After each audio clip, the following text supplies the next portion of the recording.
नमस्कार. आज अगदी म्हटलं तर सोपा, पण म्हटलं तर आचरणाला कठीण असा समर्थ समास आपल्याला सांगणार आहेत. नावच आहे मुळी विषय त्याग. आणि सोपं नसतं विषयांचा त्याग करणं. आपल्या इंद्रियांचे जे जे विषय आहेत, त्या इंद्रियांना त्या त्या विषयांची अशी काही गोडी आहे की त्या विषयांचा त्याग करणं ही खरं म्हणजे फार मोठी अशक्य गोष्ट असते. पण तरीही साधकाला हे जमावं यासाठी समर्थ आपल्याला विषयांचा त्यागासंबंधीचं खरं-खुरं त्यांचं प्रांजल मत. पण आपण करत असणारे म्हणजे प्रापंचिक जो काही विषय सेवन करता आहेत, त्याच्यामध्ये काय बदल करता येईल? कसं सीमित स्वरूपात विषयांचं सेवन केलं म्हणजे तो विषय त्यागच होईल, हे पण आपल्याला ते सांगणार आहेत. तसं पाहायला गेलं तर केवळ काय 32च ओव्यांच्या याच्यात पहिल्या 8 ज्या ओव्या आहेत, त्या 8 ओव्यांमध्ये अगदी निःसंकोचपणे तुमच्या आमच्यासारख्या श्रोत्यांनी जणू काही समर्थांना एक मनातला प्रश्न विचारलाय. कारण त्याचं असं आहे की सद्गुरूशी आपण मोकळेपणाने बोलू शकतो. त्यामुळे श्रोत्यांच्या मनात हा प्रश्न आहे की नेहमी नेहमी बोललं जातं की परमार्थ साधायचा असेल तर विषय त्याग केला पाहिजे. पण विषय सेवन केल्याशिवाय शरीर टिकणार नाही. एकीकडे शरीर माध्यम खलु धर्म साधनम पण आपण सांगतो. त्यामुळे शरीराच्या ज्या काही गरजा आहेत त्या व्यवस्थित पुऱ्या करणं आणि तो जर तुम्ही विषय सेवन म्हणणार असाल तर त्या विषयांचा त्याग करणं हे सामान्य माणसाला काही शक्य नाही आहे. आणि त्यामुळे विषय म्हणजे जे काही इंद्रिय सुख म्हणूया आपण, हे इंद्रिय सुख याचा त्याग करणं हे मोठं कठीण आहे. आणि मग जर कठीण आहे तर म्हणजे परमार्थ साधणारच नाही का आम्हाला, की आम्हाला काही असं विषयांचा त्याग करता येणार नाही. इतकं इंद्रियांच्या सुखाला आम्ही वंचित राहू शकणार नाही. आणि म्हणून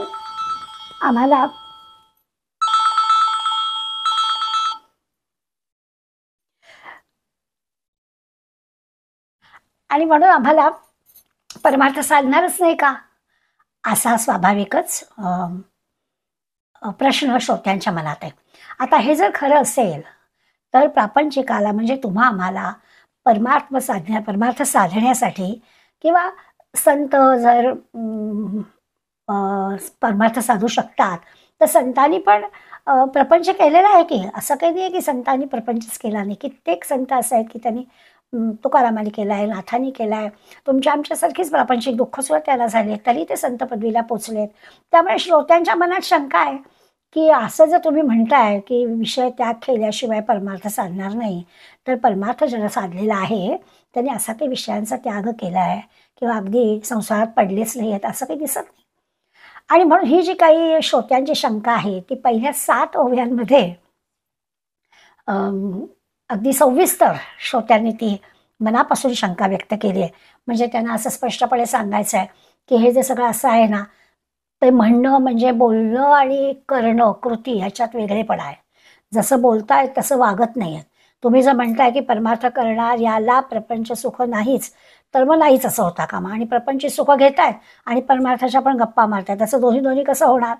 त्यामुळे हे काही बरोबर नाही असं श्रोते अगदी प्रामाणिकपणानं आणि मोकळेपणानं समर्थाला सांगतायत.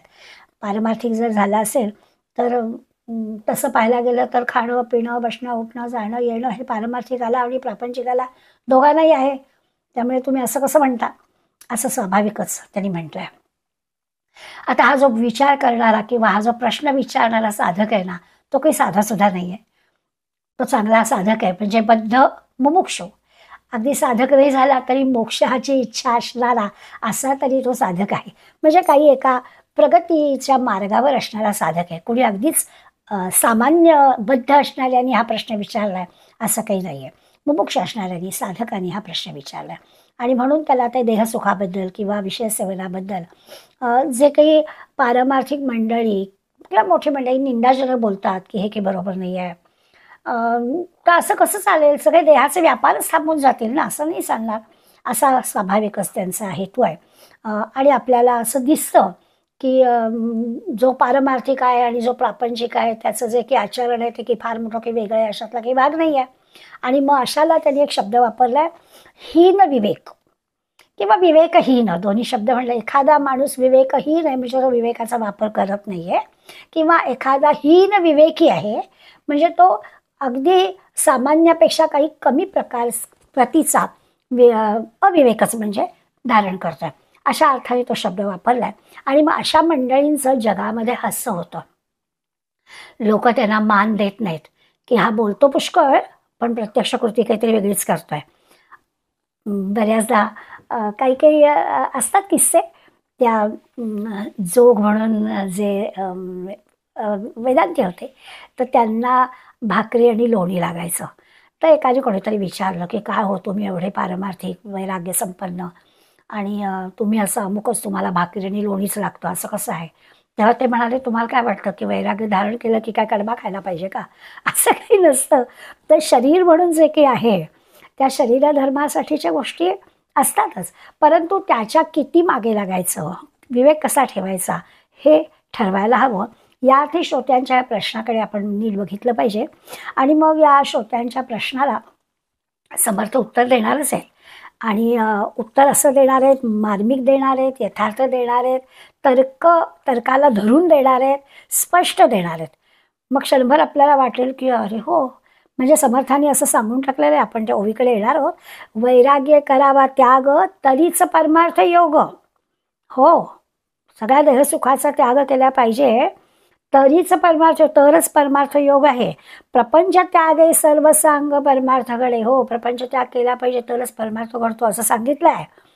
अर्थात हे लगेचच्या 9व्या ओवीत सांगितलं आहे. 31व्या ओवीपर्यंत ते आपल्याला त्याचं स्पष्टीकरण देणार आहेत.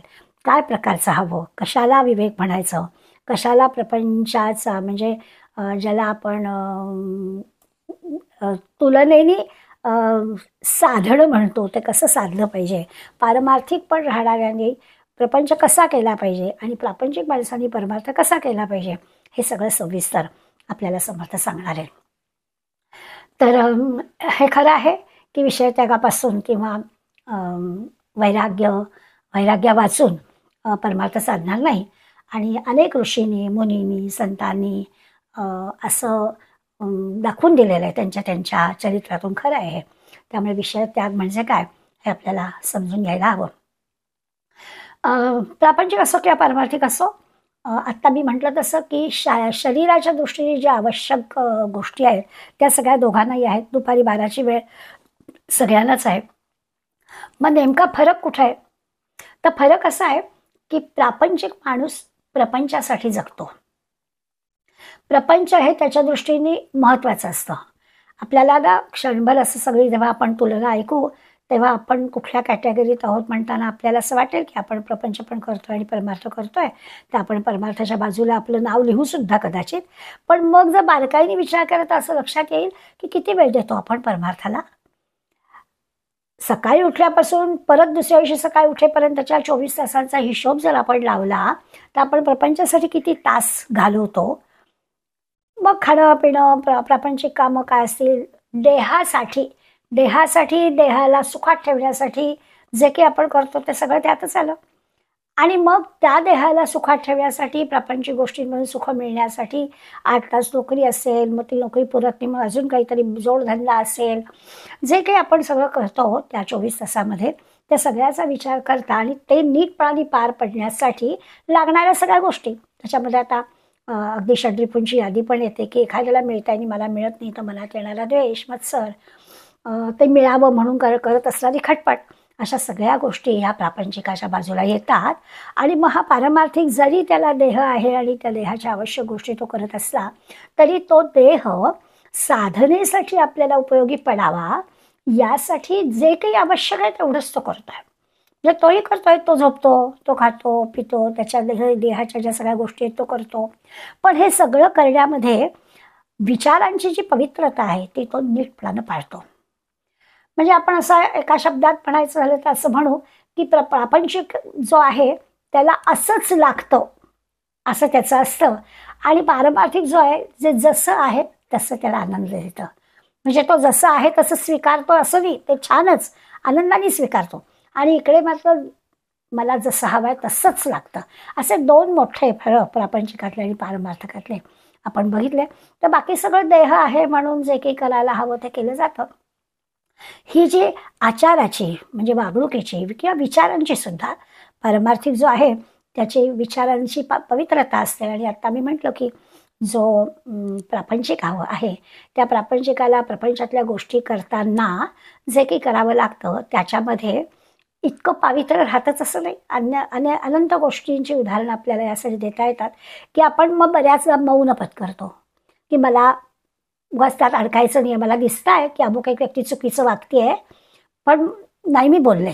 याचा काय अर्थ आहे की प्रापंचिक माणसाला ते एक भय असतं की उगाच कुणाच्या ह्याच्यात अडकण्यापेक्षा गप्प बसावं, तो त्याचं पाप बघून घेतील असं म्हणून सुद्धा आपण गप्प बसतो. पारमार्थिक ह्याच्यामध्ये विचारांची पवित्रता असते.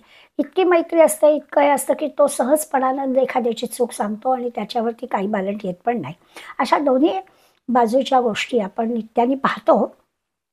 आणि इथे आपल्याला कळेल की हे जे काही आहे म्हणजे अशा आचार विचारांनी भ्रष्ट असणाऱ्याला परमार्थ साधणार नाही. म्हणजे अगदी आपल्या भोवताली उदाहरणं असतात. आमच्या डॉक्टर काकांनी 2 कुटुंबामध्ये अगदी जवळचे संबंध होते आणि दोन्ही कुटुंबातल्या एका कुटुंबातला मुलगा आणि एका कुटुंबातली मुलगी यांचा विवाह दोन्ही कुटुंबांनी मान्य केलेला होता.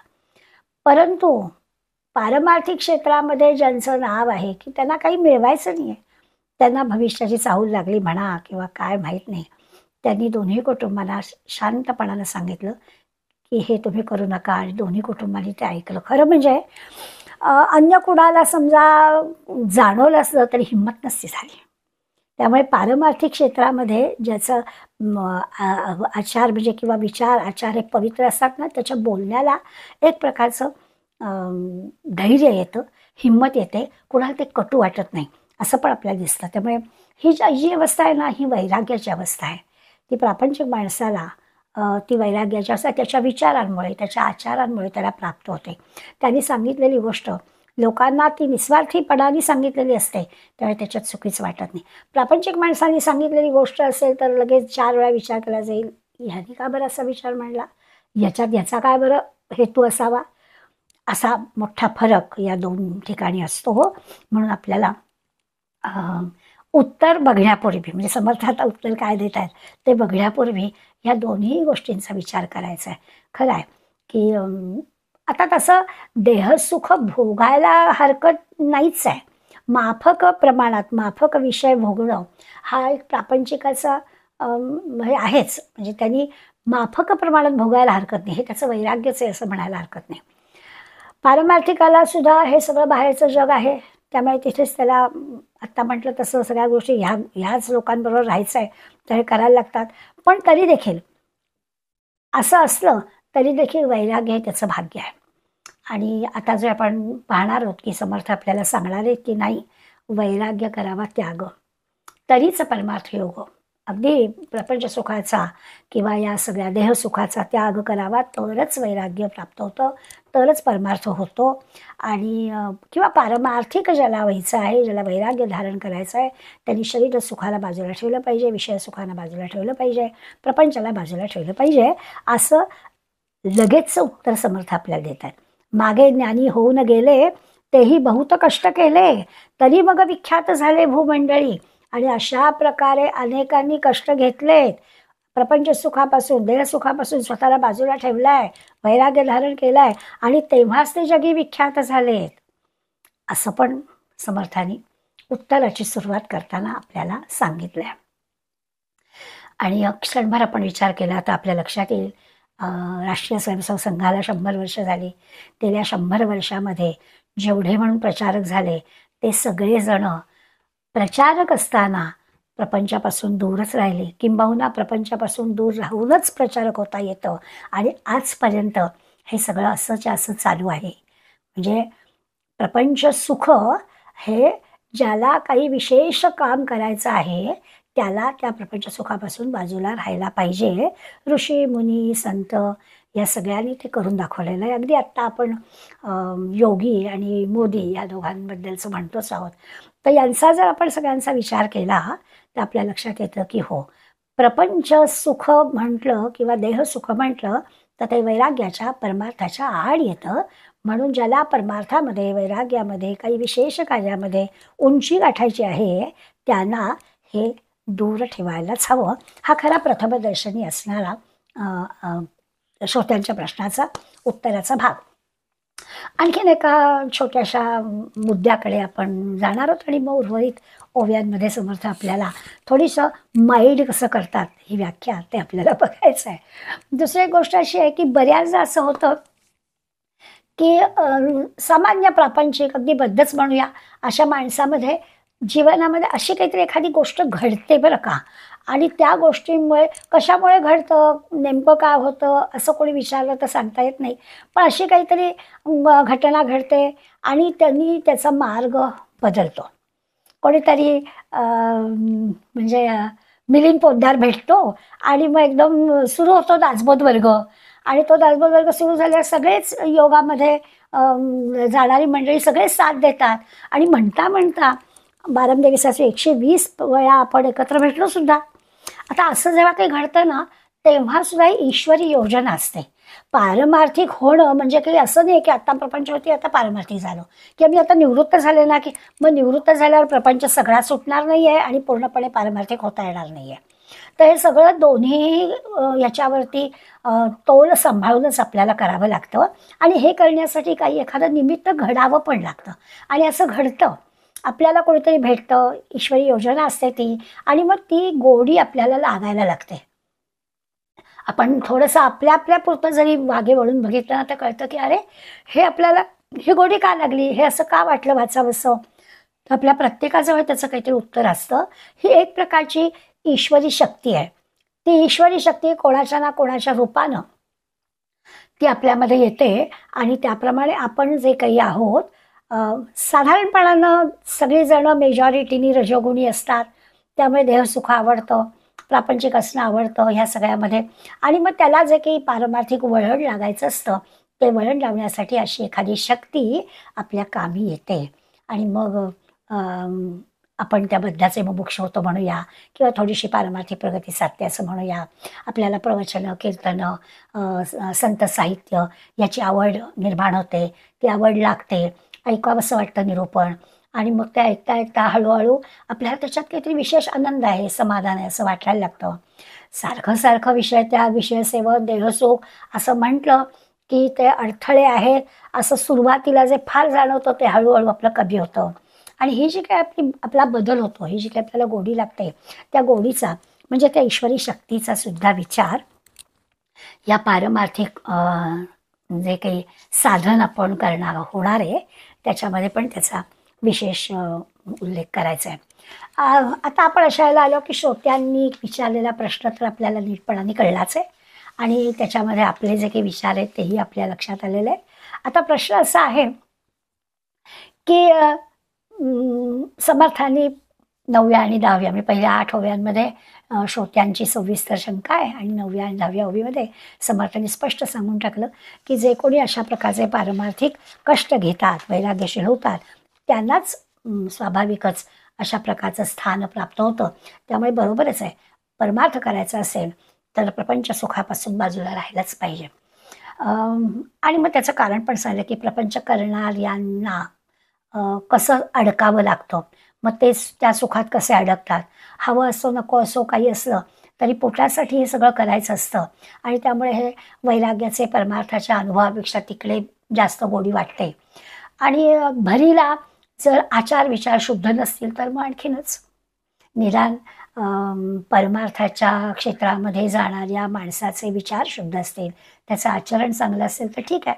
पण काहीच नाही, भजन नाही, पूजन नाही, आचरण नाही, काही नाही, आणि असा जर माणूस खरोखरच स्वतःला पारमार्थिक म्हणून घ्यायला लागला तर मग लोकांमध्ये त्याचं असं होतं, त्याचंही आयुष्य वाया जातंच.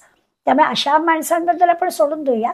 त्यांचं तर म्हणणं आहे की माणूस म्हणून जन्माला आला आणि तो जो असा वागला म्हणजे धड काहीच नाही, प्रपंच एके प्रपंच, परमार्थाचा वगैरे विषय काही नाही, काही आचरण चांगलं नाही, काही विचार चांगले नाही, काही भजन नाही, पूजन नाही, देव नाही, दर्शन नाही, संत नाही, काहीच करायचं नाही. आणि असं अभिमानाने म्हणायचं की आत्ता ना आत्ता आम्ही 58 वर्षापर्यंत 60 वर्षापर्यंत काही करणार नाहीत, मग बघू, असं म्हणणारी असतात मंडळी. म्हणजे मी तरुणांना सांगायला जाणं खूप अवघड असतं, पण नित्याची पूजा अर्चा किंवा जमलं तर करणं अशा प्रकारचे पण घरं आपण खूप पाहतो हल्ली. आणि त्यामुळे मग आपल्याला असं वाटतं की हे जे काही चाललंय तर त्याचं त्यांचं पारमार्थिक आयुष्याच्या प्रगतीचा वेळ वाया जातोय. नंतर सगळं करू, त्यानंतर सगळ्यांनी काही होणार नाहीये. आणि म्हणून समर्थांनी जाता जाता त्याला एक शब्द वापरला, हे खरं म्हणजे महापाप आहे. नरदेह मिळालेला आहे आपल्याला, त्यामुळे नरदेहामध्ये अशा प्रकारच्या वैराग्याच्या पारमार्थिक गोष्टीची प्रगती आपली आपण प्रयत्नपूर्वक साध्य करून घ्यायला हवी. आणि ती जर आपण करत नसलो तर मोठं पाप करतो आहोत असं ते आपल्याला सांगतात. आपलं जर नरदेह यशस्वी करायचं असेल, मानवी जीवन यशस्वी करायचं असेल तर परमार्थ वैराग्य हे आवश्यकच आहे. नुसतं आपलं जन्माला आलो, खाल्लो प्यायलो मजा केली, हे सगळं इथेच ठेवून जायचं आहे. ते घेऊन जाण्याची जी काही आहे ना गोष्ट, त्याची तयारीच आपण केली नाही. ते सगळं जे आहे ते तो परमार्थ आहे, ते वैराग्य आहे. तर ती गोष्ट आपल्याला करायलाच हवी असं ते आपल्याला सांगतात. त्यामुळे असं वैराग्य परमार्थ ज्याच्याजवळ नाही तो अभागी आहे, पापी आहे, दुर्दैवी आहे, करंट आहे. समर्थांना अगदी अशा व्यक्ती आवडतच नाही आहेत. जो अनुभव संपन्न आहे, जो काही अनासक्त आहे, देहसुखाचा त्यागी आहे, ह्याच्याबद्दलच आता बोलायचं आहे. पारमार्थिक माणसाबद्दल बोलायचं आहे. समर्थ अशा विवेकी ईश्वरी पुरुष त्याला म्हटलंय त्यांनी, अशा ईश्वरी पुरुषाबद्दल आपल्याला सांगणार आहेत. शंकर हा या सगळ्यांचा एका अर्थाने नेता आहे. पारमार्थिक म्हणजे प्रापंचिक पण परमार्थोत्तम करणारा याचा नेता कोण, लीडर कोण, तर म्हणे शंकर. याचं कारण असं आहे की तो इतका आदर्श आहे, वैराग्याचा आदर्श आहे की त्याच्याजवळ सर्व प्रकारच्या सिद्धी होत्या. त्याला काहीच कमी नव्हतं. तो म्हणू ती गोष्ट करू शकत होता. आणि तरी देखील त्यांनी घरोघरी भिक्षा मागण्याचा म्हणजे सगळ्या सिद्धी प्राप्त होऊन सुद्धा त्यांनी भिक्षा मागण्याचा मार्ग अवलंबिला. अगदी समर्थांनी प्रपंच केला नाही, पण समर्थांना सुद्धा सर्व प्रकारच्या सिद्धी प्राप्त होत्या. आज आपण जाता जाता त्या महासिद्धींचा नुसता अर्थ तरी थोडासा पाहूया. नेहमी नेहमी अष्टमहासिद्धी लाभते तुझा झाडे दरबार असं आपण गाण्यात म्हणतो. त्या अष्टमहासिद्धी कोणत्या आणि त्या तुझा धाडे दरबार, भगवंताच्या भक्ताच्या दारात या सिद्धी अशा मदतीला आलेल्या असतात. इतकं त्याचं मोठेपण वर्णन केलं जातं. तर त्या महासिद्धी समर्थांना पण मिळालेल्या होत्या, तरीही समर्थ 5 घरी भिक्षा मागायचे. त्यामुळे पारमार्थिक क्षेत्रामध्ये देहसुख, विषय सुख, प्रपंच या सगळ्या गोष्टी बाजूला ठेवायला हव्यात, याच्याबद्दल समर्थ आपल्याला खात्रीने सांगणार आहेत. तुलनाच करायची म्हटली तर पारमार्थिक माणूस हा विवेकी असतो, वैराग्य संपन्न असतो, अत्यंत ज्ञानी असतो, भगवंताच्या भजनात अगदी दंग असतो. म्हणजे तो ना कोणाशी वाद घालत नाही, शांत समंजसपणाने वागतो. त्याला शोधत लोक येतात. आपण पारमार्थिक एखाद्या माणसाचा विचार करता त्याला ओळखायचं कसं असा जर विचार केला तर या सगळ्या गोष्टी त्याच्याजवळ असतात. पुन्हा एकदा लक्षात घ्या, तो विवेकी असतो, अतिशय समंजस असतो, वैराग्य संपन्न असतो. लोक त्याला ढोंढत येतात, कारण तो कोणाशी वाद नाही घालत, पण लोक त्याला त्याचा सल्ला घेण्यासाठी येतात. भगवंताच्या भजनात, भगवंताच्या नामस्मरणात तो दंग असतो. अगदी त्याच्या उलट प्रापंचिक कसं असतो, प्रापंचिक आहे त्यामुळे त्याला लोभ आहे, त्याला सगळ्या प्रकारची आसक्ती आहे. जमलं तर ठीक आहे, पण नाही तो विवेकहीनपणा सुद्धा आचरण करतोय, चुकीचं भ्रष्ट आचरण तो करतोय. काही नित्याची साधना नाही, भजन नाही, पूजन नाही, अशा प्रकारचं त्याचं वागणं आहे. सारासार विवेक, आत्मानात्म विवेक वगैरे वगैरे शब्दच नाही. संत सज्जनांशी त्याचं जमत नाही, म्हणून त्याला त्यांनी भाग्यहीन, करंटा, दुर्दैवी, अविवेकी समर्थांचे जे शब्द आहेत ते असे आहेत. आणि मग त्याचं जे आहे इकडे जसं लोक ह्याला ढुंढत येतात, तसा असा जो प्रापंचिक आहे तसा हीन दीन झालेला अविवेकी असलेला इतका दीनवाणा आहे की तो त्याच्या विचारांपासून घसरत जातो. त्यावेळी लोक त्याच्याकडे येत नाहीत. लोक म्हणजे ह्याच्याकडे जाऊन काय करायचं. अशा पद्धतीनं प्रापंचिक आणि पारमार्थिक शोधणं काही आपल्याला अवघड आहे, अशातला काही भाग नाही आहे. तर आत्ता म्हटलं तसं ह्या ज्या अष्टमहासिद्धी आहेत त्या सगळ्या आणि लघिमा गरिमा म्हणजे अणुसारखं लहान होता येतं किंवा कापसासारखं हलकं होता येतं, मोठं होता येतं किंवा एकाच वेळेला अनेक ठिकाणी जाता येतं, त्याखेरीज पुढल्या ज्या प्राच्य, प्राकाम्य, ईशत्व आणि वशिष्ठ आहेत, या थोड्या अधिक या आहेत. पण त्यासुद्धा कशा तर तोंडून शब्द निघाला की तसं होणं. म्हणजे एखाद्याचं समर्थाने मेलेल्या मृत माणसाच्या, कुलकर्णी नावाच्या मृत झालेल्या माणसाचं प्रेत उठवलं. त्यामुळे त्यांच्या तोंडून शब्द गेला की तो खरा होणं. किंवा वेण्णास्वामींना विष पाजलं गेलं होतं. त्या विषाचा त्याच्यावर काही परिणाम होणार नाही आणि ती पुन्हा त्यांच्या कार्याला आली. हे जे काही आहे किंवा डोहात उडी मारायचं आणि खाली तासनतास बसायचं, ह्या सगळ्या ज्या आहेत ह्या प्राच्य, प्राकाम्य, ईशत्व अशा आहेत. किंवा वशित्व, अनुग्रह देणं हे वशित्व, अशा निरनिराळ्या सिद्धी ह्या आहेत. समर्थांच्या चरित्रामध्ये या प्रत्येकाच्या अशा गोष्टी आपल्याला सांगता येतील. नुसतं आपला ह्या ह्याच्यात उल्लेखच आहे अष्टमहासिद्धींचा, म्हणून आपण त्याचा विचार केला. एखाद्या माणसाने समजा आपण स्वतः पारमार्थिक आहोत असं स्वतः ठरवलं, तर ते काही असं ठरवून होत नाही. म्हणजे नाटकात काम करणारा एखाद्याने एखादा रोल करावा तसं ते होईल. शिवाजी महाराजांचा रोल करणारा हा काही 3 तासाच्या त्या स्टेजवरच्या खेरीज अन्य वेळेला काही महाराजांसारखा नसतो काही. अशा पद्धतीनं त्याचं ते पारमार्थिक जगणं होईल, नाटक केल्यासारखं होईल. त्यामुळे तसं नाही, आपल्या अंतरंगामध्ये परमार्थ पाहिजे असा विचार लक्षात घ्यायचा आहे. म्हणून पुढल्या आपल्याला 10व्यापासून पुढल्या अवयांमध्ये समर्थ आपल्याला ही गोष्ट सांगतायत की जे प्रपंचामध्ये रमले, स्वाभाविक आहे तुमच्या आमच्यासारखं, खरं म्हणजे आपलीच तुलना आहे. ते प्रपंचात रमणं, ते प्रपंचामध्ये यशस्वी होण्यासाठी ह्या सगळ्या गोष्टी करणं, थोडा द्वेष, मत्सर, राग, षड्रिपू सगळे, किंवा आपण कमी कष्ट करून जास्ती काहीतरी फायदा मिळणं, एखाद्याला त्याचा फायदा झाला तर त्याच्याबद्दल काहीतरी बोलणं, अशा ज्या सगळ्या गोष्टी असतात त्या सगळ्या प्रापंचिक माणूस सहज करत असतो. तर काही मुद्दाम चुकीचं करतोय अशासाठी तो करतोय असं नाही, आपोआपच ते होत असतं. पण ह्याच लोकांना परमार्थ अत्यंत कठीण वाटतो.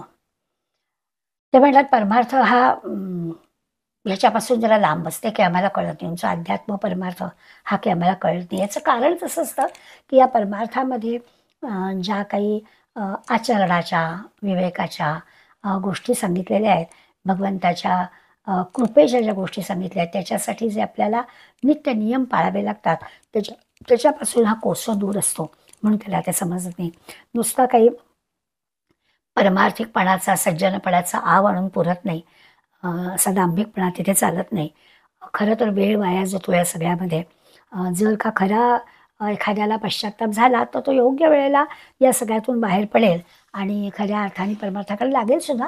पण मगाशी म्हटलं तसं की त्याला काहीतरी अशी शक्ती कोणीतरी द्यावी लागते आणि मार्ग दाखवावा लागतो, म्हणजे ते काम होतं. नाहीतर तो प्रपंचातच गुंतलेला राहतो असं घडेल. त्यातलाच हा प्रकार आहे. असो, आता या सगळ्यामध्ये समर्थ आपल्याला वैराग्याचं किंवा एक वैराग्य त्यागाचं मर्म सांगणार आहेत शेवटच्या 4-5 ओळ्यांमध्ये. तत्पूर्वी आपण असं पाहूया की जे कोणी अशा प्रकारचा बाह्यतः नाटक करतात किंवा काय आपण आत्ता म्हटलं जसं की आवडतात, परंतु तशी योग्यता नसते. अंतःकरणात जर वैराग्य असेल, अंतःकरणात जर विवेक असेल तर त्याची प्रगती परमार्थ क्षेत्रात चांगली होईल, याच्यात काही. पण नुसतं आवडणाऱ्यांचं, नुसतं बाह्य दाखवण्याचं काहीच होत नाही. म्हणून समर्थांनी जे शब्द वापरले ते आपल्याला जर कटू वाटले तरी बरोबर आहेत. ते असे लोभी, अविवेकी, भाग्यहीन माणसाला, त्यामुळे याला काही परमार्थ साधणार नाही. म्हणून मग आपल्याला चांगलं काय, वाईट काय, श्रेयस काय, प्रेयस काय कळलं पाहिजे. चांगला आचारविचार झाला पाहिजे, आत्मानात्मविवेक कळला पाहिजे. आणि या सगळ्या गोष्टींमुळे हळूहळू याची आवड निर्माण झाली पाहिजे. म्हणजे कर्मकांडामध्ये अडकायला हवे अशातला काही भाग नाही, परंतु चांगलं काय आणि वाईट काय कळलं आहे तर चांगल्याचाच मार्ग आम्ही घेऊ, सज्जनांच्याच मार्गाने आम्ही जाऊ, संतांच्या मार्गाने जाऊ. असं नाही म्हणणार की त्यांचं ठीक आहे, हो त्यांना जमतं आहे, आम्हाला काही जमणार नाही, असं नाही. संतांनी दाखवलेल्या मार्गानेच जाता येईल. आणि असं घडतं बरं का. आपल्या मराठी काका नेहमी स्वतःचंच उदाहरण द्यायचे. मराठी काकांनी तसं पाहायला गेलं तर ते आपल्या ठाण्याचे नगराध्यक्ष होते. शिवसेनेचे कट्टर नेते होते. पण एक क्षण त्यांच्या जीवनात असा आला आणि ते जे काही भगवद्गीतेकडे वळले, मात्र पुन्हा त्यांनी मागे वळून पाहिलं नाही. पुन्हा राजकारण आणि या सगळ्यात ते अडकले नाहीत. पूर्णपणानं राजकारणापासून ते स्वतःला त्यांनी निवृत्त. सोपी गोष्ट नाही आहे. राजकारणामध्ये वर्षोनिवर्ष आणि इतक्या मोठ्या पदावर गेलेला माणूस त्यांनी क्षणार्धात निर्णय घेऊन हा जो काही बदल स्वतःमध्ये केला, त्याला ते जमेल. मग त्याचं जीवन एकदमच बदलून जाईल. वैराग्य संपन्न, ज्ञानसंपन्न, विद्वान. आणि या बाजूला ते असे केले. मग त्या वादविवादापासून दूर, ते सगळं द्वैत जे काही आहे त्याच्यापासून दूर, असं ते आपापच होतं. खूप कमी असतात माणसं अशी निर्णय घेऊन त्याप्रमाणे वागणारी. पण अशी माणसं ही आयुष्यामध्ये खरोखरच म्हणजे परमपदाला पोचतात असं म्हणायला हरकत नाही. यशस्वी होतात असं नुसतंच नाही, तर ते भगवंतापर्यंत पोचतात. जसं असतं ना की एखाद्या पिकाची आपण चांगली मशागत केली, बी चांगलं वापरलं, योग्य वेळेला खत पाणी सगळं उत्तम केलं, तर ते स्वाभाविकच पीक चांगलं येतं, त्याला बाजारात भाव पण चांगला मिळतो. तसंच आहे की जर का विवेकयुक्त, आचारसंपन्न, वैराग्य संपन्न असं जर एखाद्या जाणकारांनी आपल्याला हाताशी धरलं मात्र, तर खरोखरच त्या माणसाची चांगली प्रगती होते. योग्य पद्धतीने जसं त्या आता म्हटलं तसं त्या रोपाला खत पाणी घालायचं, तसं योग्य पद्धतीने संताच्या ह्याच्यात आपण सापडलो आणि त्यांनी आपल्याला त्याचा हात धरून पुढे नेलं, तर आपलं काम होतं. पण हे सगळं ज्याला मिळतं त्याला त्याला हे नाही बिचारायला मिळत, त्याची मात्र ओढ चालू असते. जेव्हा केव्हा ही छानपैकी शक्ती कार्यरत होईल त्यावेळेला नक्कीच हे काम आपलं होतं. काही वेळेला मात्र या गोष्टीला वेळ लागतो. काही वेळेला मार्ग मिळालेले सुद्धा आचार भ्रष्ट होतात, पुन्हा मागे येतात. काही घडू शकतं. त्या सगळ्या गोष्टी आपल्या भोवताली असतातच. त्याचीही आठवण समर्थांनी करून दिली की एखादा खरंच म्हणजे ज्याला कर्मदरिद्री म्हणतो ना तसा असतो, त्याला संधी मिळालेली असते, छान मार्गी पण लागलेला असतो, पण तरी देखील पुन्हा परत परमार्थापासून दूर जातो. अगदी चांगल्या चांगल्या एखाद्या मठामध्ये, एखाद्या पवित्र जागी चांगली पूजेसारखी कामगिरी मिळालेली आहे आणि तरी देखील पवित्र स्थानी सुद्धा गैरकृत्य करण्याचा मोह होतो आणि चांगली पारमार्थिक क्षेत्रामध्ये झालेली प्रगती एका क्षणार्धात फार मातीमोल होऊन जाते. अशी पण उदाहरणं दिसतात. नावं घेत नाही, पण असं खूपदा घडतं की अरे, देवासमोर ठेवलेल्या पेटीमधला पैसा पण घ्यावासा वाटावा. त्या पवित्र क्षेत्राच्या ठिकाणी सुद्धा आपल्या व्यसनाला आपण थांबवू शकू नये. आणि अशा अशा मंडळींची असं वाटतं की संधी मिळाली आहे, त्या शक्तीने त्यांना परमार्थाकडे दिलाय सुद्धा जाऊ, पण तरी देखील इतकं करंटेपण, इतकं दुर्दैवीपण की पुन्हा एकदा असं त्यांचं जिणं हे असं देहाला, नरदेहाला साजेसं होत नाही. याची पण 25-26 या 2 वह्यांमध्ये समर्थाने आपल्याला जाणीव करून दिले की अशा ह्याच्यात राहू नका. मिळते संधी, त्या संधीचा फायदा करून घेतला तर ठीक आहे, नाही तर पुन्हा गडबड होते. नंतरच्या 27 ते 31 वह्यांमध्ये समर्थाने असं म्हटलं की जे सुरुवातीला उत्तर दिलंय की विषयांचा त्याग केल्याशिवाय परमार्थ साधत नाही, काही बरोबरच आहे. काही वेळा असं होतं की कितीही जरी बाह्य त्याग केला तरी सुद्धा त्या परिस्थितीवर थोडंसं अवलंबून राहतं. म्हणजे पारमार्थिक माणूस अधिक त्याग करेल, बरोबर आहे. प्रापंचिक माणसाला एवढा त्याग करता येणार नाही, अगदी खरं आहे. पण तरी देखील व्यवहाराच्या चौकटीत राहून त्याला जेवढं जेवढं करता येईल तेवढं त्यांनी जरूर करावं.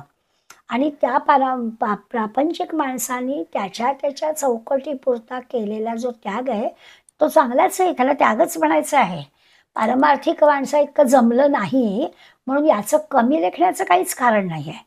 थोडक्यात काय की हे जे विषयसुख किंवा देहसुख आहे ना, ते अमर्याद उपभोगू नये.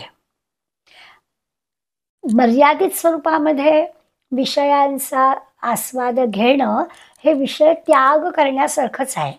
नेमकं म्हणजे असं आहे की शरीर धारणेसाठी ज्या गोष्टी लागतात त्या कराव्यात, आवश्यक आहे तेवढे जरूर घ्यावं. जे काही जगामध्ये घडतं आहे त्याचा करता भगवंत आहे असं जर आपण प्रत्येक वेळेला सारखं हे करतोय. आणि दुसरी पण एक गोष्ट आपण म्हणतो की जे जे दिसतं आहे ते सगळं खरं नाही आहे, दृष्टम नष्टम आहे. आणि म्हणून जो शाश्वत असणारा भगवंत आहे त्या भगवंताबद्दलचा विश्वास ठेवावा. आणि तो असा दृढ विश्वास ठेवला की माणूस विवेकाने वागतो. कितीही कठीण प्रसंग आला तरी तो हिंमत दाखवतो. अशी मंडळी आपल्याला दिसतात. पण ह्या सगळ्यासाठी योग्य पद्धतीनं आवश्यक तेवढं करायला, पण त्यासाठी प्रयत्न करावेत, कष्ट करावेत, टाळाटाळ करू नये. या सगळ्या गोष्टी नेहमीप्रमाणे त्यांनी आपल्याला सांगितलंच आहे. आता हे करताना थोडं असं होतं ना की आपण नेमकं काय करावं आणि काय नाही. म्हणजे असं आहे ना की शरीराकडून घडणारं जे आपलं विषय सेवन असतं ते तसं म्हटलं तर 2 प्रकारचं असतं. एक म्हणजे आवश्यक गरजा असतात, ते आता आपण पाहिलं की जीवनावश्यक आहे तेवढं केलं पाहिजे. रोजचं खायला पाहिजे, प्यायला पाहिजे. काय पाहिजे याच्यावरती काय हरकत आहे आपण विचार करायला. म्हणजे गरज आणि चैन या 2 शब्दांमधलं जे अंतर आहे ते पारमार्थिक माणसांनी जसं ओळखलेलं असतं तसं प्रापंचिक माणसांनी पण ओळखावं, असं समर्थ आपल्याला सांगणार आहेत. साधकानं विचार करावा, चांगलं काय, वाईट काय, आवश्यक काय, गरजेचं काय, तेवढं जरूर करावं, पण चैन नाही करावं. भूक लागणं आणि त्या भुकेला वेळेवरती मिळणं हे अगदी बरोबर आहे. ते श्रेयस्कर म्हणून जरूर करावं, पण ते मला हेच लागतं या सदरात असू नये. म्हणजे तुम्हाला माहिती आहे का, अगदी आपण हिरिरीनं सांगतो आपण, आपल्याला माहिती असल्यासारखं, की तुम्ही चितळ्यांच्या शनिपारच्या दुकानातून भाकरवडी आणलीत का, असं आपण विचारतो. म्हणजे तीच आता ठीक आहे ना, मिळाली तर खावी, मिळाली तर तुलना पण करावी, तिथली चांगली असेल तर चांगली पण म्हणावी, पण नाही तर मग नकोच असं म्हणायचं काही कारण नाहीये. अशा प्रकारचा आपल्याला श्रेयस काय, प्रेयस काय, की आवश्यक काय, गरज काय, चैन काय, ह्या सगळ्या गोष्टी आपण लक्षात ठेवल्या पाहिजे. थोडंफार काहीतरी मनाला विरंगुळा मिळावा म्हणून काहीतरी वेगळं करणं, बदल असणं हे काही चुकीचं आहे अशातला भाग नाही आहे. समर्थ आपल्याला सांगणार आहेत की प्रापंचिक माणसाने इतपत जरूर करावं, काही हरकत नाही. थोडंसं मनोरंजन होईल अशा प्रकारच्या गोष्टी कराव्यात. परंतु त्याच्यासाठी आपला किती वेळ, किती पैसा हा खर्च होतोय याकडे थोडं लक्ष द्यावं. आणि चैनीकडे ते जात असेल तर थांबावं. देहधारणेसाठी जे काही करायचं आहे ते करायला परवानगी दिलेलीच आहे. अहो, समर्थांची नुसती आठवण काढली ना तरी आपण काय वेगळं वागतोय हे आपल्याला लगेच लक्षात येतं. तरुण होते हो समर्थ, 12 ते 24 या वयोगटात, म्हणजे या वयात असताना ते टाकळीला राहत होते आणि 5 घरची म्हणजे अन्नाची ते भिक्षा मागत असत.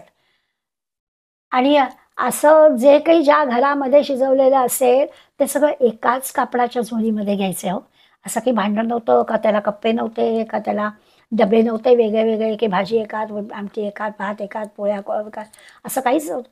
एकाच त्या कापडाच्या झोळीमध्ये टाकलं जायचं, ओलं कोरडं, तिखट गोड काय जे असेल ते. आणि बरं एवढं करून तरी हा मुलगा आपल्या जिभेला सवय लागू नये म्हणून काय करत होता, तर ती झोळी तो गोदावरीच्या पाण्यामध्ये खालीवर करायचा हो.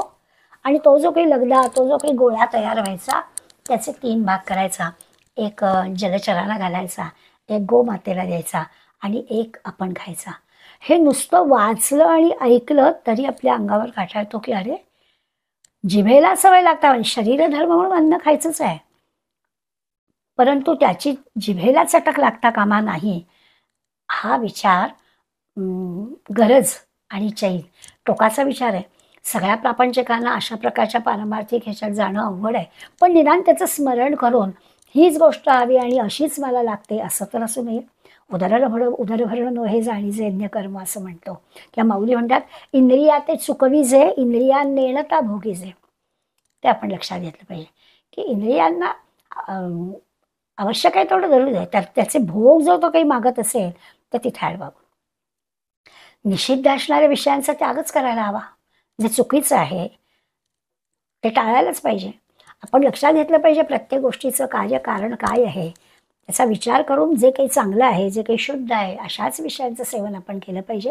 अशा शुद्ध सात्विक विषयांचं सेवन हा विषय त्यागच आहे, वेगळं काहीच नाही. एकदा आपण जे काही वैराग्य म्हणतो आहे ते वैराग्य म्हणजे काय, स्वीकारलेलं जे वैराग्य आहे ते वैराग्य तडीस नेण्यासाठी 2-3 गोष्टींचा अवलंब करावा. पहिली त्यांनी सांगितलं, की वेदांतांनी सांगितलेली जी एकदा प्रक्रिया आपल्याला समजली ना, की मग त्याप्रमाणे वागावं. शास्त्राला धरून आपलं आचरण असावं. दुसरं सांगितलं, एकदा ते विद्वत्ता प्राप्त झाल्यानंतर मग अकारण कुठल्याही गोष्टीशी वाद घालायचा नाही.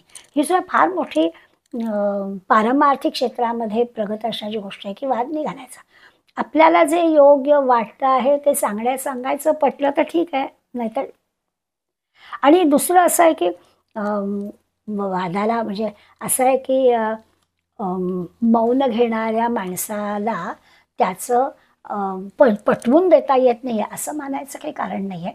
या अर्थाने आपल्याला लक्षात येईल, की प्रपंच करता करताच परमार्थ करायचा आहे, हे समर्थ आपल्याला सांगणार आहेत. मी मगाशी म्हटलं, की अशी काहीतरी एखादी शक्ती असते आणि खूप लोकांच्या जीवनामध्ये आपल्याला दिसते. आपल्याकडे कल्याणी नामजोशी आल्या होत्या किंवा मोहना चितळे आल्या होत्या.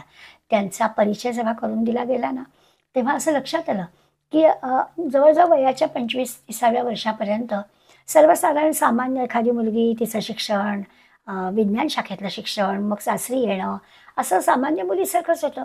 पण जेव्हा असं लक्षात आलं, की घरातली गरज अशी आहे, की आपल्या सासऱ्यांना संत साहित्याचं वेड आहे आणि त्याला वाचून दाखवता त्या साहित्याची गोडी लागावी आणि त्याच्यामध्ये एवढ्या मोठ्या पदावरती आणि आपली प्रगती व्हावी, ही जी काही आहे ही ती शक्ती आपल्याला प्रेरणा देते, परमार्थाकडे नेते. अशी उदाहरणं आपल्याला दिसतील. आमच्या घरातलं पण उदाहरण आहे. माझ्या वडिलांनी 18 वर्ष, कालच त्यांचा 101वा जन्मदिवस आम्ही मंडळीने साजरा केला. असा शब्द नाही आता ते आपल्याला नाही येत, पण त्यांचं स्मरण केलं. त्यांच्या जीवनात असं झालं, की बरोबर 58व्या वर्षी असा काहीतरी योग यावा आणि तो योग येऊन 18 वर्ष घरी शिवथरघाईसारख्या पवित्र ठिकाणी सेवा करायची संधी मिळावी. किती संधी मिळावी तर अखेरचा श्वाससुद्धा समर्थांच्या चरणीच घेता यावा. ही जी काही ही पारमार्थिक क्षेत्रामध्ये मिळालेली संधी, त्या संधीचा घेतलेला फायदा आणि त्याचा झालेला आपल्यामध्ये बदल. नाहीतर कधी-कधी असं वाटतं, की इतकं आता वडिलांचं उदाहरण मी एवढ्यासाठी घेते, की ते इतकं मी जवळून अनुभवलेलं आहे, की 58व्या वर्षापर्यंत प्रपंचच होता. आता प्रापंचिक कामामध्ये ज्या काही आपल्या गोष्टी असतात, म्हणजे कुलधर्म कुलाचार असतात, वार्षिक सण उत्सव असतात, या सगळ्या गोष्टी ज्या अन्य कुटुंबामध्ये चालतात तशा आमच्याकडे चालत होत्या. कधीतरी दत्त जयंतीच्या अगोदर गुरुचरित्राचं पारायण माझे वडील करत असत. सण उत्सव सगळे थाटात साजरे व्हायचे. काय म्हणूया, सुयोग म्हणूया किंवा दुर्योग म्हणूया, की एकटेच होते, बाबीचा सख्खा भाऊ नसल्यामुळे सगळे सणवार आमच्याचकडे असायचे. इतपत धार्मिक आध्यात्मिक वातावरण घरात जरूर होतं. परंतु अशा पद्धतीने नामामध्ये मग्न होणं, आत्ता म्हटलं तसं वैराग्यशील असणं, आत्ता म्हटलं तसं गरज म्हणून फक्त विषयांचा उपभोग घेणं, हे सगळं इतकं 58 वर्षांतर चेंज म्हणजे बदल होऊन गेला, की आश्चर्य वाटलं आपल्याला. आणि मग ज्या क्षेत्रामध्ये आपण काम करतो तिथे आपल्याला प्रगती करून घ्यायची आहे. मग समर्थांच्या साहित्याचा अभ्यास, नामामध्ये एवढे रमले, की अखंड नामस्मरण. आता नव्हते का आमच्यामध्ये ते, तर आमच्यामध्ये होते. आमच्या सगळ्या कामामध्ये भाग घेत नव्हते का? घेत होते. पण त्यांचा आचार, विचार, बोलणं, चालणं असं काही राममय आणि समर्थमय झालेलं होतं, की ह्या विषय त्यागाच्या वरून आपल्या लक्षात येतं, की ही जी काही एक वळण मिळतं आणि मग परमार्थाकडे आपण जातो, तो विषय त्यागच आहे. प्रपंचातल्या गोष्टींचा त्यागच आहे. तो इंद्रिय भोगाचा त्यागच आहे. प्रपंचात राहून सुद्धा अशा प्रकारच्या गोष्टी अनेकांच्या जीवनामध्ये घडतात, असं आपण पाहिलं. बरं, असं नाही आहे, की जरी उदाहरणं सगळी आपण ही अध्यात्माच्या क्षेत्रातली देत असलो, तरी काही मंडळी अशी आहेत, तीही लक्षात घ्यायची, की देशसेवेचं व्रत घेणारी. मी सुरुवातीला उल्लेख केला, की 100 वर्ष झाली राष्ट्रीय सेवक संघाला आणि त्या 100 वर्षामध्ये अनंत, अगणित प्रचारक निघाले. काहींनी 3 वर्ष, 5 वर्ष, 2 वर्ष, जे आयुष्यभर असे प्रवचन काय प्रचारक म्हणून कामगिरी केली, असं आपण अनुभवलेलं आहे. आमच्या घरात पण उदाहरण आहे. माझे चुलत सासरे थोडी नाही तर जवळजवळ 70 वर्ष आसामसारख्या ठिकाणी, म्हणजे महाराष्ट्रातला तरुण मुलगा 20-21 वर्षाचा पुढे 70 वर्ष आसाममध्ये अगदी अखेरपर्यंत राहतो आणि फक्त देशसेवा, भारत मातेची सेवा अशा एका विचाराने प्रेरित होऊन काम करतो. हे काय आहे? हे पण एका अर्थाने वैराग्य धारण करणं आहे. भक्त काही देवभक्ताचा विचार असं नाही आहे की देशाची सेवा, समाजाची सेवा किंवा अशा पद्धतीने कुठल्याही प्रकारच्या प्रापंचिक सुखाचा, इंद्रिय सुखाचा विचार न करता आपल्या घेतलेल्या ध्येयापर्यंतच काम करणं, हे सुद्धा हे वैराग्यच आहे, हे परमार्थच आहे हा, असं आपल्या लक्षात येईल. या अर्थाने आपण हे करू की परमार्थाच्या क्षेत्रामध्ये विषय त्यागाला, म्हणजे आपल्याला असं वाटायला नको की व संतांचं ठीक आहे, आम्ही प्रापंचिक माणसं आहोत, आम्हाला काय यातलं जमणार आहे, असं म्हणून आपण जे थोडं टाळण्याकडे आपला विचार असतो ते टाळायचं काही कारण नाही आहे. समर्थ आपल्याला वैराग्याचं मोठेपण किंवा वैराग्य हे भाग्याचं लक्षण आहे असं सांगतात. त्यांचं म्हणणं असं आहे की ज्या साधकाला, काही साधकांना उपजतच वैराग्य असतं. आत्ता मी म्हटलं तसं काहींना नंतर काहीतरी असं वळण मिळतं आणि संधी मिळते, त्या संधीचं ते सोनं करतात. काही वैराग्यशील मंडळी असतात ती उपजतच असतात, जसं स्वामी विवेकानंदांबद्दल आपण म्हणू की उपजतच वैराग्य होतं. म्हणजे इतका लहान मुलगा की ध्यान लागायचं वगैरे तर होतंच, पण म्हणजे अगदी आता तुमच्या माझ्या घरातली जी लहान मुलं असतात त्यांना आपण त्यांच्याजवळ असणारं एखादं खाऊ असू दे, खेळणं असू दे, आपण जर त्यांच्याजवळ मला पण दे, की ते लगेच आपलं मागे घेत आहात आणि हे माझं आहे, अशा प्रकारचं हे सहज कृती आहे, याच्यात काही चुकीचं आहे याच्यात नाही. पण उपजत ज्याला वैराग्य प्राप्त झालं आहे, तो नरेंद्र काय प्रकारचं काम वेगळं करत होता, तो असा नव्हता. तो खिडकीतून सुद्धा आपले कपडे कुणालाही देऊन टाकत होता. म्हणजे त्याला हे भानच नव्हतं, हे माझं आहे, हे वैराग्य म्हणजे उपजत वैराग्य होतं. अनेकदा असं होतं की ही मंडळी परमभाग्यवान, अशी उपजत वैराग्य प्राप्त झालेली मंडळी आहेत ती परमभाग्यवान आहेत.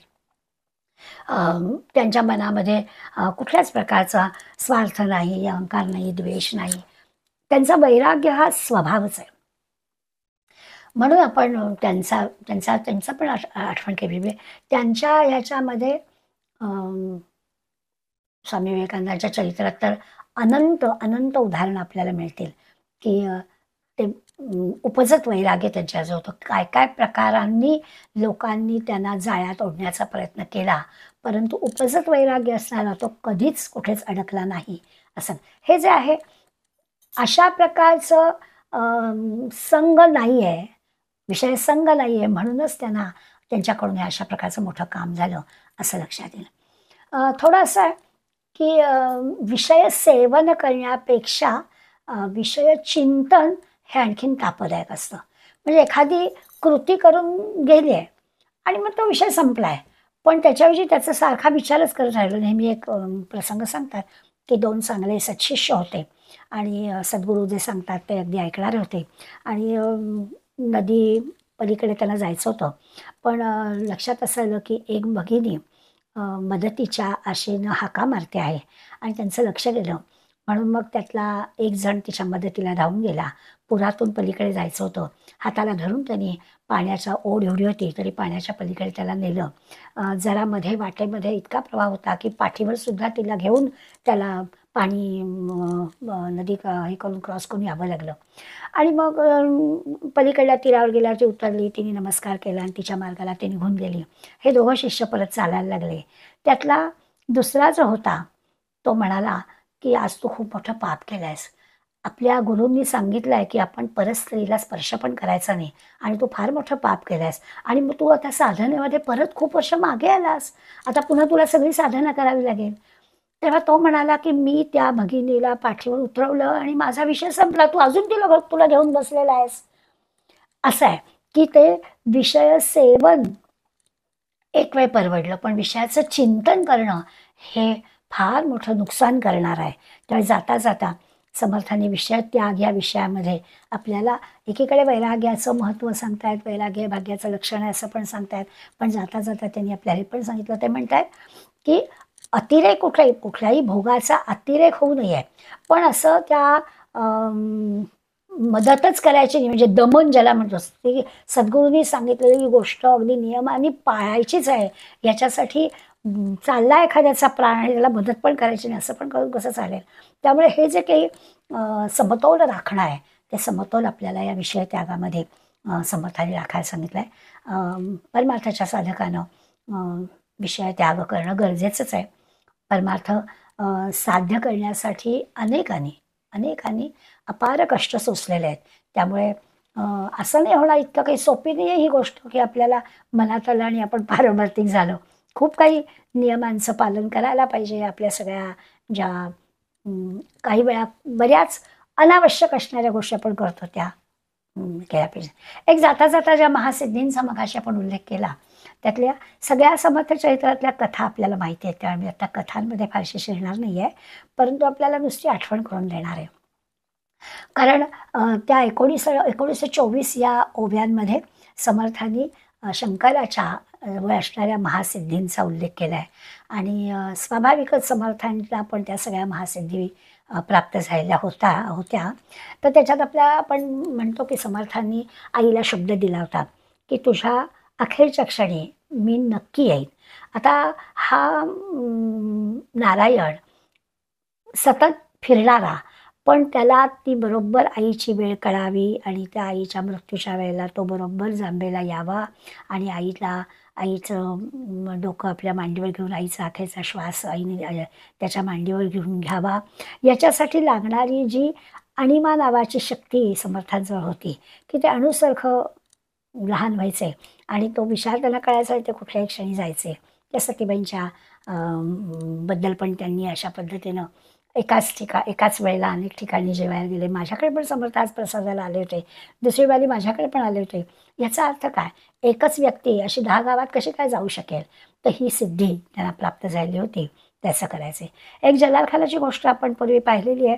जलाल खान असा त्रास द्यायचा आणि एकदा उद्धवालाच त्यांनी पकडून ठेवलं होतं आणि उद्धवाला सोडवण्यासाठी जेव्हा समर्थ गेले होते तेव्हा उद्धवाला विचारलं होतं की तुला राम दिसतो तर मला दाखव, तर माझे सद्गुरू दाखवतील. आणि मग समर्थ उद्धवाला सोडवण्यासाठी गेले.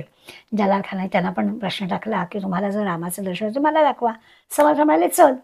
आणि समर्थाने त्याला डोंगरावर नेलं. डोंगरावरची एक कपार होती, त्या कपारीतून आरपार जाता येत होतं. जागा अगदी लहान होती. हे लघिमा छोटे झालं, छोटं रूप घेतलं आणि त्या छोट्याशा त्या डोंगराच्या कपारीतून पार झाले आणि मी ज्या मार्गाने आलोय त्याच मार्गाने ये म्हणाले. आता कसा काय जाणार जलाल खान, ह्या मार्गाने आलास मी तुला रामाचं दर्शन देईन. ही जी काही सिद्धी होती ती जलाल खानाला कळली. पुन्हा कधी समर्थांच्या शिष्यांना त्यांनी त्रास दिला नाही. जयराम स्वामींची गोष्ट सांगतात, दत्तात्रय दर्शनाची गोष्ट सांगतात, वामन पंडिताची गोष्ट समर्थांच्या चरित्रात सांगतात. ह्या सगळ्या समर्थांच्या महासिद्धीमुळे किंवा मगाशी मी उल्लेख केला तसा की समर्थच काय, समर्थांच्या अनेक शिष्यांना तासनतास पाण्याच्या खाली बसता यायचं आणि अशी सिद्धी प्राप्त झाल्याशिवाय काही गोष्ट शक्य नाही आहे.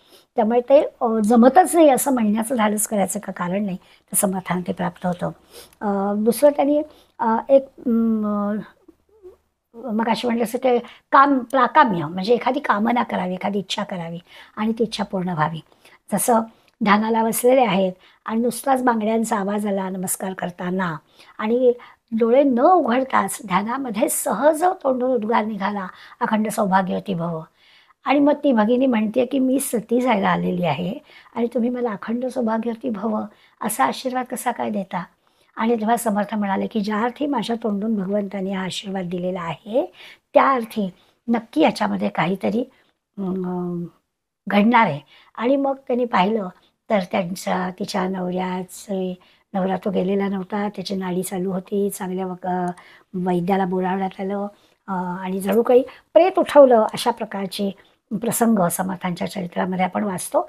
त्याचा अर्थ असा आहे की तोंडून शब्द गेला आहे तर तो खरा होणारच होणार.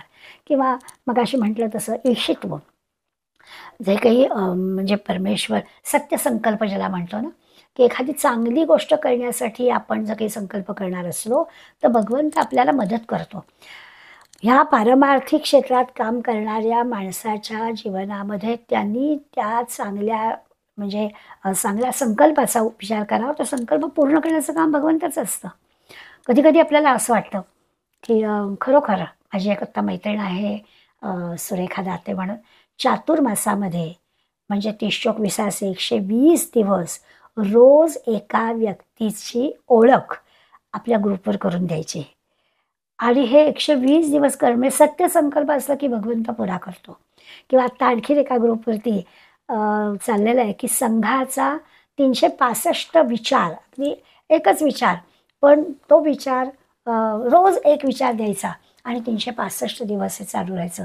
आपण गोंदवलेकर महाराजांचे 365 प्रवचनं असे ऐकतो. प्रत्येक वेळेला वेगळं उदाहरण, सगळं नामाचंच सांगतायत, पण आपल्या रोजच्या जीवनातली उदाहरणं देऊन देऊन आपल्याला नाम घ्यायला प्रवृत्त करतायत, नामावरचा विश्वास वाढवायला प्रवृत्त करतायत. अशा प्रकारचा संकल्प जेव्हा एखादी व्यक्ती अशा पद्धतीने सोडते, सत्यसंकल्प असतो तो, तो सत्यसंकल्प पुरा करण्याचं सगळं जबाबदारी परमेश्वर घेतो. त्याला ही ईशत्व अशा नावाची सिद्धी म्हणतात. ही सिद्धी प्राप्त झाली की तोंडून फक्त संकल्प करायचा, पुरा करण्याचं काम भगवंत करतो.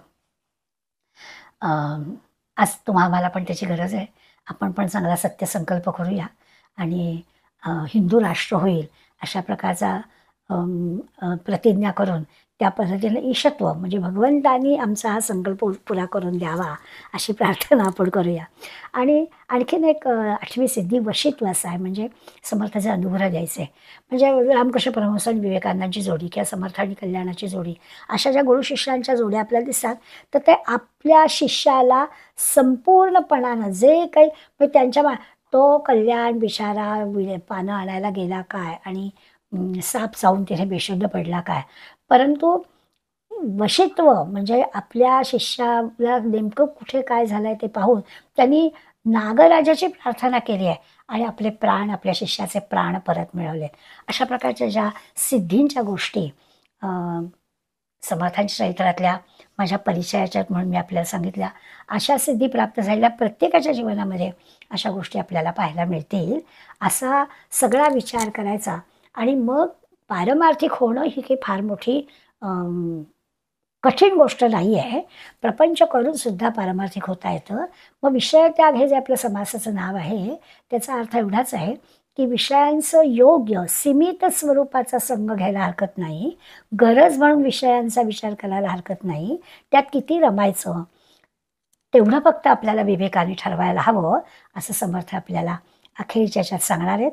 जाता जाता जर का आपण असं केलं तर या करण्यामध्ये जे कोणी आदर्श म्हणून शंकराचा त्यांनी नाव घेतलं आहे त्याच्यासारखं हे सगळं आपल्याला सुद्धा प्राप्त होईल अशी खात्री त्यांनी आपल्या या समासात आपल्याला दिली. आज आपण विषय त्यागाशी इथेच थांबूया. आपल्याला सगळ्यांना परमार्थाची गोडी लागावी आणि या परमार्थाच्या क्षेत्रामध्ये आपली प्रगती व्हावी अशा प्रकारची इच्छा आपण मनात धरूया आणि आज इथेच थांबूया. धन्यवाद.